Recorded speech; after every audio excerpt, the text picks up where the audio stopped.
Welcome to 2022, September 2022 to be exact. I'm Joseph, a realtor. I'm back with another YouTube video, and I'm making this video because I feel like it's super important, especially right now with rising interest rates, prices falling down, buyers being uncertain. I think these three things are very, very important to me, and the title of this video is 3 things every single buyer needs to know before they buy a house in New Jersey. These 3 things are very important because as long as you follow these 3 things, it's kind of impossible not to make a mistake. So I'm gonna deep dive into these 3 things, and at the end, I'm gonna give you a little bit of a market update as to what's going on in this market. But first, make sure you like and subscribe to my channel.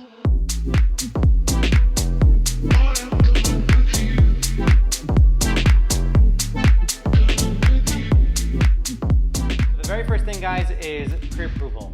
I know that sounds like what every other realtor says, but I'm gonna deep dive into it the way I look at it. A lot of people will get a basic pre-approval from a lender, whether it's a conventional or FHA mortgage, and they'll get pre-approved and then they'll start looking for a home. What I like to do is not only get my clients pre-approved, but have them do a full underwrite, meaning the file goes into underwriting as if they're buying a house. So all they basically need is the address and an appraisal, and they could close within 2 weeks. This not only makes you a better buyer and a stronger buyer, but it also kind of sets the tone for how much money you want to spend, and it'll help you quickly realize your budget. A lot of people will get a pre-approval for $800,000, and that is the max budget they can afford. I always tell my clients, forget about your pre-approval number. How much are you guys willing to pay monthly? What monthly payment are you totally comfortable with? We'll throw that on the screen, and then go from there. So a lot of my clients will say, oh, I'm pre-approved for $600,000, but I want to be at $2,500 a month. With interest rates being over 5% now, not like what they were 2 years ago, that's just not going to happen. So at that point, I have a conversation with my clients as to whether they should maybe buy a 2-family house instead of a single-family house. So it's very, very important that you guys know exactly how much you're pre-approved for. You have a full mortgage commitment before you even find the property, and you know what your comfortable budget is. To me, it's very, very important. It's the #1 thing. I don't care what you want. For me, it's, can you afford $2,500? Can you afford $5,000? All right, guys, #2, FHA or conventional loan? Who knows, right? So here's what I'll tell you, and this is no bullshit, solid information for properties in New Jersey. If you're buying a single family house, you can go FHA, you can go conventional. If you're a veteran, you can go VA. FHA loans is 3.5% down. Conventional is anywhere between 5, 10, 15, and 20 or more % down. If you're buying a single family house and it's newly renovated, you know what? Do 20% down conventional if you have it. If you don't have it, try to do 5% conventional. If you don't qualify for 5% conventional, do an FHA loan, because FHA loans are less strict on the guidelines, so you get pre-approved for more money with a lower credit score, but you're going to pay something called mortgage insurance, which is AKA PMI. The problem with that is when you're making your payment, say you have a $2,000 payment, $1,500 will go towards taxes and interest, while only $500 will go towards principal, AKA paying the house down. So a lot of my clients will sometimes be looking at a single family house and they'll say, hey, should I go FHA or conventional? If you have good credit, go conventional, even if it's only 5%, because all you have is 5%. Do a 5% conventional, because what you can do is refinance out of it, or with a conventional loan, the PMI goes away automatically after 21% equity in the property. So once the property has 21% equity, the PMI goes away automatically. With an FHA loan, you have to do a full refinance. I always tell people also, does the property need work? If you have a property that needs work and you plan on doing the work and then refinancing, then do any type of loan, because it doesn't really matter. In 6 months, you can refinance, either pull money out if you have enough equity, or just refinance into a lower monthly mortgage payment where you're in a conventional loan and the payment is going towards principal. Let me just say that again, because I know it's a lot of information that I'm vomiting right now, but you have a house, $500,000, and it needs work. It needs $200,000 worth of work, $700,000 all in. When you're done, the house is worth $900,000, right? You're buying that house 5% or 3.5% FHA, you do the work, you refinance, now you have equity in the property, you can even pull money out, and you're in a conventional loan with 25% in equity, and you have no PMI. It makes sense. Guys, the same thing applies for 2, 3, and 4 family homes. The only difference is with a 2-family house, you could do a 5% or a 3.5% without worrying about something called an FHA self-sufficiency test. I won't dive into that in this video because it's just too much information in one video, but I urge you guys to look into something called an FHA self-sufficiency test.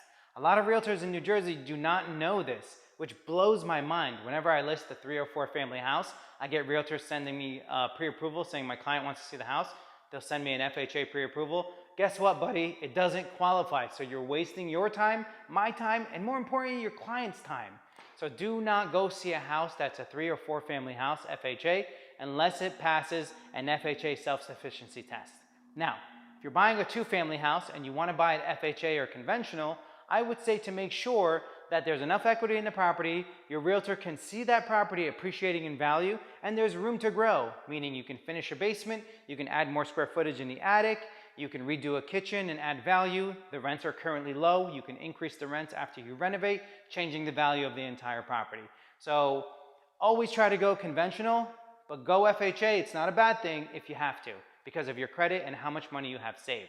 If you guys have more questions on that, feel free to call me or comment on the video below. Number 3, this is the last point and it's also super important, timeline.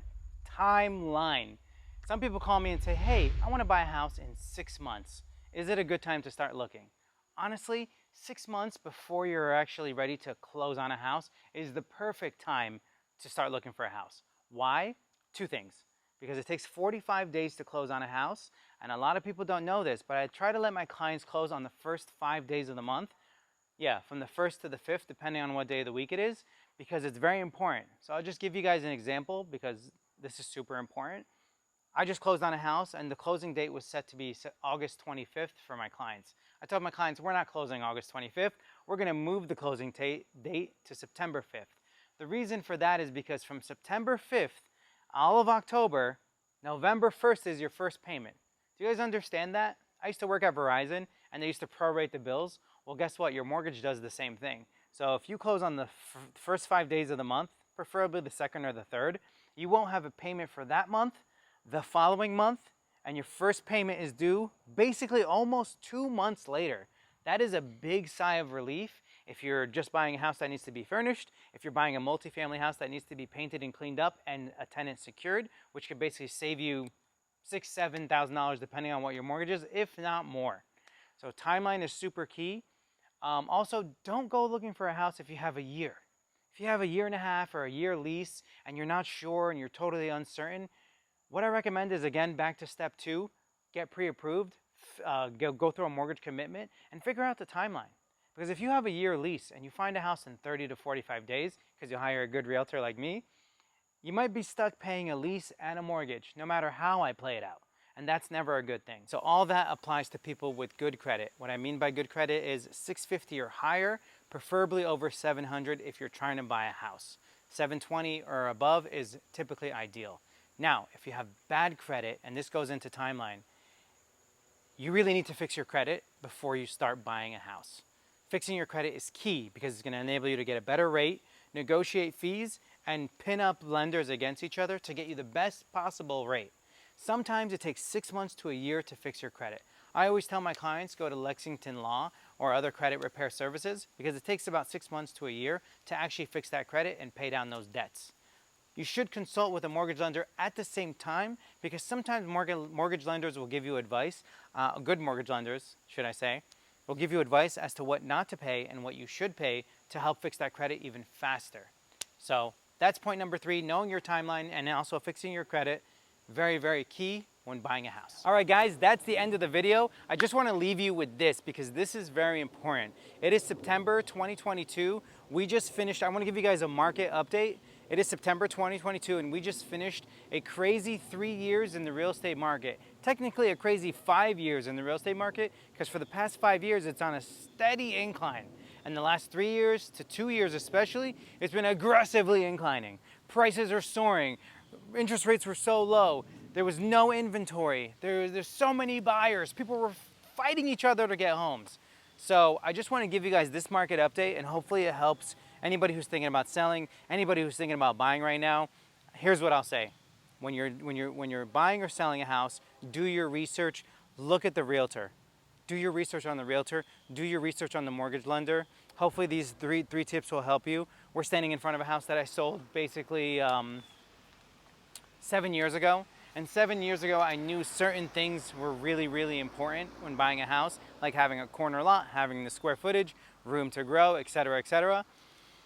And that kind of protected my buyer and also made him a shit ton of money, over $200,000 in profit. Forget about the money he put into it, he got all that back. But do your research on the realtor, do your research on the lender. Do not hire a realtor that's been licensed for less than 5 years. Even 5 years is not a lot if the realtor doesn't do his research and studies. But have at least 5 years experience. Don't just use anybody, because at the end of the day, any realtor can hold your hand and walk you through buying a house. But is that a good house? Will it appreciate in value? Is it protected against in a declining market? I don't know. Your realtor should know. So right now, people are saying, hey Joe, how's the market? Do you see it? Are the prices gonna drop aggressively? Here's what I'll say. 2 years ago, you could have listed a piece of shit house for $450,000 with a realtor who got his license yesterday, and it would have sold for $500,000. When I started real estate, a house like this was $350,000, and you had to market it, photos, floor plans, spend money on videos, listing, different MLSs every single day, showing the house, showing the value of the house, and selling that house. And it took an average of 30 days just to get the list price. The difference between 2 years ago and 5 years ago and now is that those same homes that were selling for $500 that were only worth $450 or less are going to sit on the market. The homes that aren't renovated are going to sit on the market. The properties in shitty areas and flood zones are going to sit on the market. But don't get it twisted with properties that are brand new construction, solid multifamily investments, brick properties, good towns, good school systems. Those homes will always hold its value no matter what happens with the market, no matter what happens with the rate. So keep your eye out on a solid property. It is technically an investment, whether it's a single family or not. Those homes are not going anywhere. But the shit homes, the overpriced shit homes, that's where you see the price reductions. That's where you see multiple days on the market. So do not get it twisted between those two different types of properties. And who's going to help you determine those two different types of properties is a solid realtor, a solid attorney, and a solid lender. And especially a solid home inspector. So I have a solid team in place. If you guys need my help, please reach out to me. I would love to help you out. But make sure you have $30,000 to $40,000 at minimum with a 650 or higher credit score, and I'm here to help you.